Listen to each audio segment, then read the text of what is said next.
Wa an Abi Ayyub radhiyallahu anhu anna Rasulullah sallallahu alaihi wasallam qala. Apa kata Rasulullah sallallahu alaihi wasallam, kita bahas pelan-pelan. La yahillu li muslimin ay yahjura akhahu fawqa 3 layalin. Tidak halal, artinya haram. Tidak halal, haram bagi seorang muslim untuk memboikot saudaranya, tidak menegur saudaranya, tidak menyapa saudaranya fawqa 3 layalin, lebih dari 3 malam. Dari sini saja diharamkan, apapun alasannya secara mutlak. Di sini betul-betul Allah Subhanahu wa taala melalui lisan Rasulullah sallallahu alaihi wasallam mengajarkan kita, mengetuk hati kita, seperti inilah muamalah. Itu yang pertama. Yang kedua, seperti inilah Allah Subhanahu wa taala mengerti dan mengakomodir semua yang ada pada diri kita, termasuk perasaan kita. Hatta perasaan kita Allah sudah siapkan hukumnya. Hatta perasaan kita Allah sudah siapkan bagaimana kita menenangkannya. Hatta perasaan kita Allah sudah siapkan kapan dia berdosa dan kapan dia tidak berdosa. Saking lengkapnya syariat Islam. Yaltaqiyani, kondisinya seperti apa? Kondisinya seperti apa kata Rasulullah SAW? Apakah sekedar dia tidak saling mengunjungi, tidak saling telepon, atau tidak yang lainnya? Tidak. Kondisi realnya adalah yaltaqiyani. Seandainya Allah pertemukan mereka di jalan, di satu majlis, ya, di satu keadaan, fayu'ridu hadza wa yu'ridu hadza. Ketika mereka bertemu, yang ini saling menghadap sana, yang ini hadap sana, yang ini tidak menyapa, yang ini tidak salam. Ini indikatornya. Ketika hal ini terjadi lebih dari 3 malam, jatuhlah kita pada sesuatu yang haram. Di sisa-sisa malam kita bersama orang tersebut. Wa khairuhum alladhi yabda'u bis salam, muttafaqun alaih.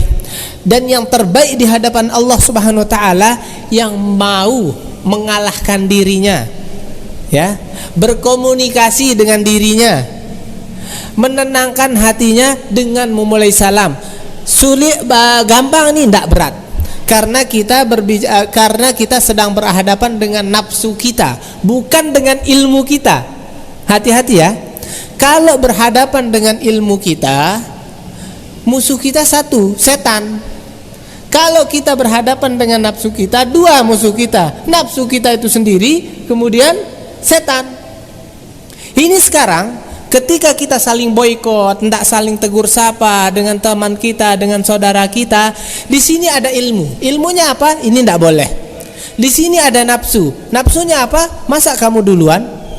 Tapi ilmu mengatakan sapa duluan. Ilmu mengatakan sapa duluan. Perintah Allah mengatakan sapa duluan. Perintah Rasul mengatakan sapa duluan. Apapun yang terjadi, setelah itu kita sapa, dia masih acuh, ilmu mengatakan sabar, tetap sapa duluan.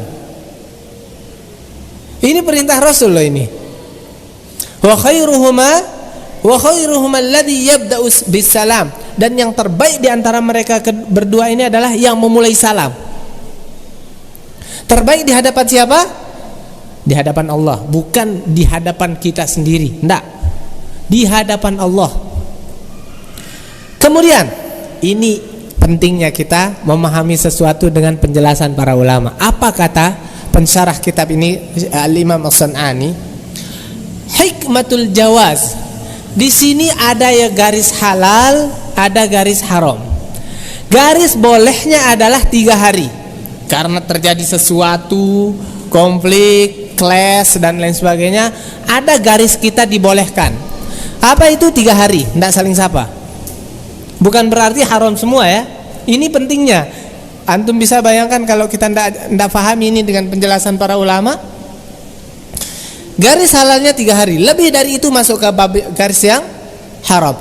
Apa hikmahnya? Ini juga pentingnya.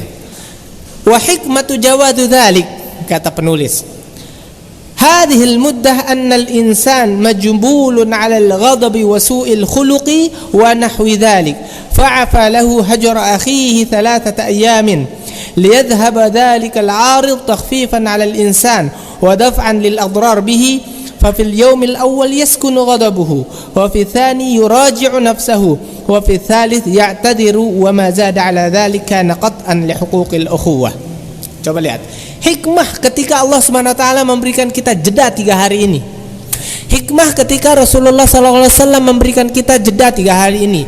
Ternyata di balik busuknya nafsu kita, Allah Subhanahu wa taala mengakomodir itu. Oke. Setiap manusia ada sisi kemanusiawiannya. Apa itu sisi kemanusiawiannya? Dia bisa marah. Dia bisa suudzon. Dia bisa berubah akhlak dan perilakunya gara-gara orang menyakiti dia. Atau sebenarnya dia menyakiti orang, cuma dia pura-pura saja playing victim kalau bahasa sekarang, pura-pura saja jadi korban, sehingga amarahnya masih membara. Amarah ini saja Allah masih kasih hukum. Bagaimana yang lain? Apa hukum yang dikasih? Sudah, tenangkan amarahmu 3 hari dan ini halal bagi kamu. Adapun sisanya haram. Apa hikmahnya lagi kata para ulama? Yang pertama, untuk menenangkan perasaannya. Kemudian yang kedua, untuk menghilangkan doror yang lebih besar. Karena ketika orang itu marah, bertemu orang yang dibenci di hari pertama, kalap dan kolaps. Ini dihilangkan oleh Allah Subhanahu wa taala, dan Allah Maha tahu tentang pribadi kita. Allah Maha tahu sehingga kita diberikan hukum seperti ini, sedetail ini. Jangan sampai ini kita harus ketemu di hari pertama. Itu istilahnya. Kemudian fil yaumil awwal yaskunu ghadabuhu. Di hari pertama mungkin dia bisa merendah emosinya. Wa fi tsani yuraji'u nafsahu. Di hari kedua dia masih mungkin berpikir kembali. Ya. Wa fi tsalits ya'tadiru. Merendah, berpikir, kemudian maulah dia minta maaf.